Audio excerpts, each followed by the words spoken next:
ಏನು ಅಸೈನ್ಮೆಂಟು ಮಾಡಿ ಬಾ, ಇಟ್ಸ್ ಓಕೆ, ನಾಳೆ ಮಾಡ್ಕೊಂಬಾ.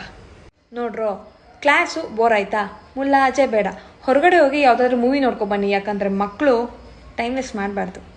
ನಾಳೆ ನಿಮ್ಮೆಲ್ರಿಗೂ ಕೆಮಿಸ್ಟ್ರಿ ಎಕ್ಸಾಮ್ ಇದೆ. ನಿಮ್ಗೆ ಎಷ್ಟಾಗುತ್ತೋ ಅಷ್ಟು ಓದಿ, ಮಿಕ್ಕಿ ನಾನು ಹೆಂಗೋ ಪುಷ್ ಮಾಡ್ತೀನಿ. ಇದನ್ನು ಮಾಡೋಕ್ಕಾಗದೇ ಇರೋ ವರ್ಸ್ಟ್ ದರಿದ್ರ ಸೋಂಬೇರಿಗಳು ಯಾರಾದರೂ ಇದ್ದರೆ ನಿಮಗೂ ನಾನೇ ಇದ್ದೀನಿ, ಸ್ಟಾಫ್ ರೂಮಿಗೆ ಬಂದು ಮೀಟ್ ಮಾಡಿ. ಅಟೆಂಡೆನ್ಸ್ ಶಾರ್ಟೇಜು, ಇಂಟರ್ನಲ್ ಮಾರ್ಕ್ಸು, ಇದ್ರ ಬಗ್ಗೆ ನೀವು ಯಾರು ತಲೆ ಕೆಡಿಸ್ಕೊಳ್ಳೋ ಅವಶ್ಯಕತೆನೇ ಇಲ್ಲ. ಈ ಸರಿ ಎಕ್ಸಾಮ್ ಎಷ್ಟು ಟಫ್ ಆಗಿರುತ್ತೆ ಅಂದರೆ ಯಾವನ್ ಸ್ವಂತ ಬುದ್ಧಿ ಉಪಯೋಗಿಸಿರೋ ಅವ್ರು ಯಾರೂ ಪಾಸ್ ಆಗಲ್ಲ. ಸೊ ಜಸ್ಟ್ ಕಾಪಿ ಯಾರ್. ಸೌಮ್ಯ, ಅಲ್ಲಮ್ಮ, ಕ್ಲಾಸ್ ಟಾಪರಾಗಿ ಒಂಚೂರು ಕರುಣೆ ಅನ್ನೋದೇ ಬೇಡವಾ?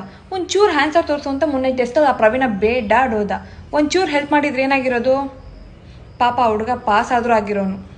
ಪ್ರಿನ್ಸಿಪಲ್ ಕಾಲೇಜ್ ಟ್ರಿಪ್ ಅಂತ ದೇವಸ್ಥಾನಗಳ ಪಟ್ಟಿನೇ ಇಟ್ಕೊಂಡಿದ್ದಾರೆ. ಅದೇನು ಮಾಡ್ತಿರೋ ಗೊತ್ತಿಲ್ಲ. ಅದನ್ನು ಗೋವಾಗೋ ಅಥವಾ ಬೇರೆ ಯಾವ್ದಾದ್ರು ಮಸ್ತ್ ಜಾಗಕ್ಕೆ ಚೇಂಜ್ ಮಾಡಿ